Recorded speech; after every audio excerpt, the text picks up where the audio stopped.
all year we've talked about our spiritual strength. It really carried us through. We looked up in the sky, saw a cross and a heart. It was as clear as could be. I said, look, guys, it's not over. We got 3 more outs. Quiller stopped me in mid-sentence and said, guys, if you want to blame anyone, blame me, but we got 3 more outs. What great leadership. But the hope, faith, and love will prevail forever. The greatest of these is love. Our guys, our spiritual strength, the faith to see things that you can't see and believe they're going to happen. I mean, I am just so proud. All the credit and glory goes to God that we never gave up. If it wasn't for him, we wouldn't even be born in this country. We could be born when we're not free. So I'm so grateful for these guys, for Donovan LaSalle. Someone was saying, Coach, you're the greatest. I said, me, the players. I just try to stay out of the way. I'm so blessed. We're so blessed as coaches to have these guys. They buy in and sell out till you're never out of the game. It's never over until it's over. And, when I was a younger coach, I used to think my energy, my drive, my enthusiasm, I always gave the players credit. But who gave you the energy, drive, and enthusiasm? Who gave these players the talent to play and the abilities to play this game? Jesus Christ. It's not said enough. We are blessed, 100%. I'm so proud.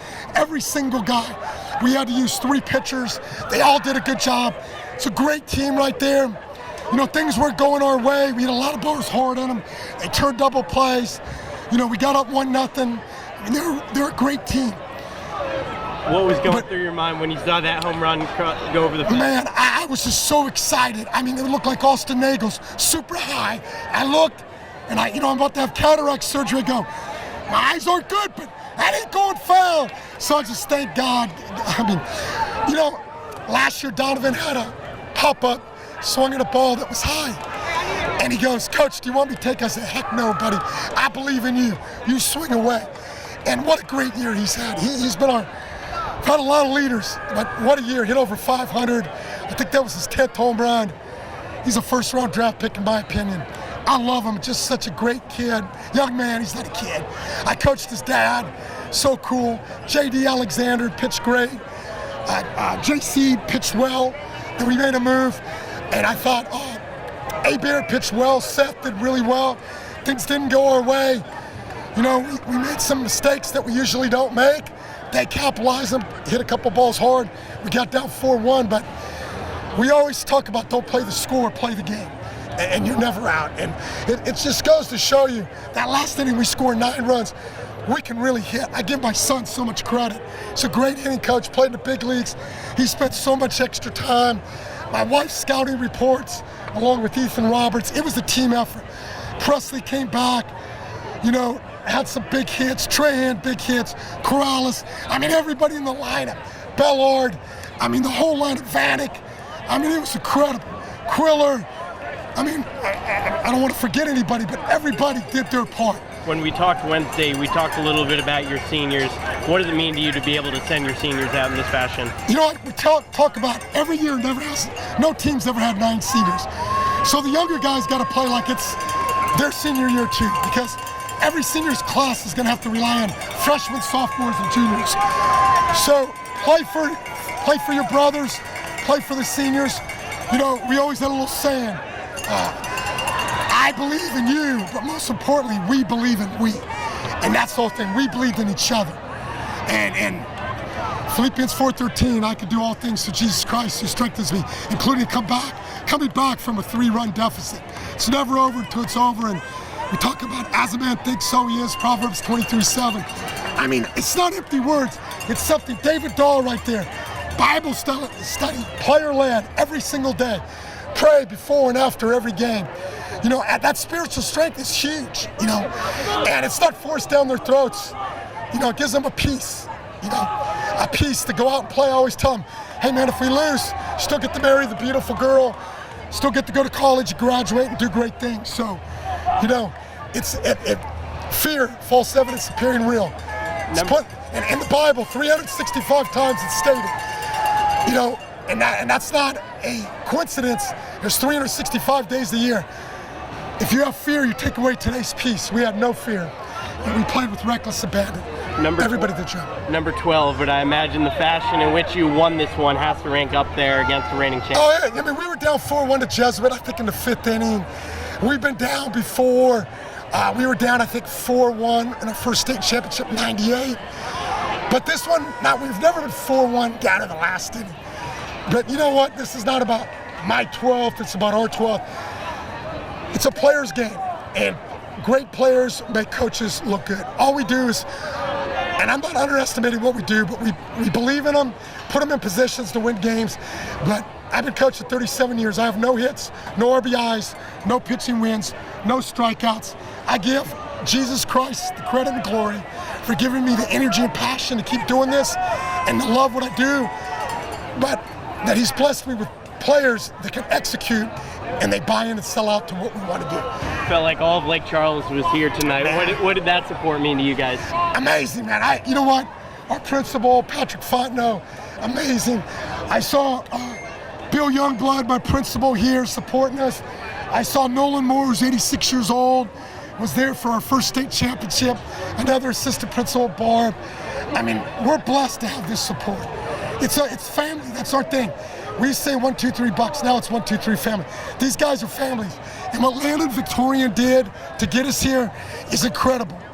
You know, what he had to go through these last 24 hours, it's heroic, man. It's one of the greatest things I've ever seen. You know, for his injury to overcome it and to go from 39 to 102 pitches. I mean, he is a fierce warrior. We wouldn't be here right now if it wasn't for Landon Victorian. And then Seth Aber came in and closed it yesterday. I'm just so proud of our guys, every single one of our guys. You know, it's incredible. I'd be remiss if I didn't ask. You saw the video from Coach Semino. Yes. And the opponent line on their lineup card, they wrote ourselves. Yeah. What did it mean to get the win over West? Well, you know, they beat us on a walk-off home run in 1999, 6-5. So you know what? Came back on him. It wasn't a walk-off home run, but we were ahead. We had 2 strikes, 1 out in 1999, and they came back and won. He wasn't coaching. You know, he's a great coach. He's trying to fire his guys up, you know. But I showed all our kids, you know, I told them thanks for the motivation, you know, because it had an opponent that said ourselves. And I hear what he's saying. The greatest enemy is yourself. You always got to be the best you can be. But I've never seen that in 37 years where it says opponent and someone writes ourselves. So I was thankful, said thanks for the motivation. So I showed our kids and, you know, hey, came close, man. They're 3 outs away, but that's why we play 7 innings. That's what's so beautiful about the game of baseball, that there's no time limit in the state championship game. You got to get 21 outs. And that's the beauty of the game. But hey, they got great players, great hitting team. But hey, man, how about our hitting team? We out-hit them, I think, what, 12-6? So, you know, again, I give credit to the player, to Jesus, the players, and my son for all the extra time. And the players have spent a lot of hours. We had guys Seth Aber sitting at 10:30 because he may get in at bat last night. So. Coach, I was going to ask a follow-up to that. Did y'all really feel disrespected by that, or were you just using that for motivation? You know, I think look, I give everybody a pass. I judge no one. I think he was probably just using it for motivation. I'm just going to give everybody the pass, but, you know, I mean, I would never write opponent. I'm just saying me. I would never write ourselves. I think that's kind of over the top.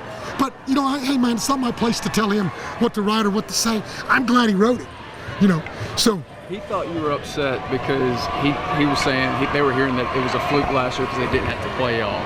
That's what he thought you were upset about. Yeah, that we were upset about that, but we never said that. We would never say that. He didn't say y'all. Yeah. So our thing is, look, man, I respect them. It's a great day.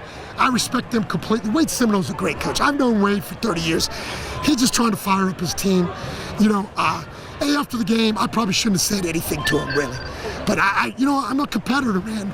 So I'm going to say what I'm going to say. But, you know, they won it. You know, they're the state champions last year, and they won it, and we would never try to take away that from anyone. You know, I wish we could have competed and played, and you know what? They may have beaten us. I wish we were there, but hey, Santa Ma beat us. So it wasn't a fluke that they won. They won, they earned it, they deserved it. Came back down a couple times. So, you know, I have no problems. Respect all those guys. I've always had a great relationship with them. You know, it's too great. You know, it's both teams are competitive, man. That's all. Everybody's trying to just get an edge.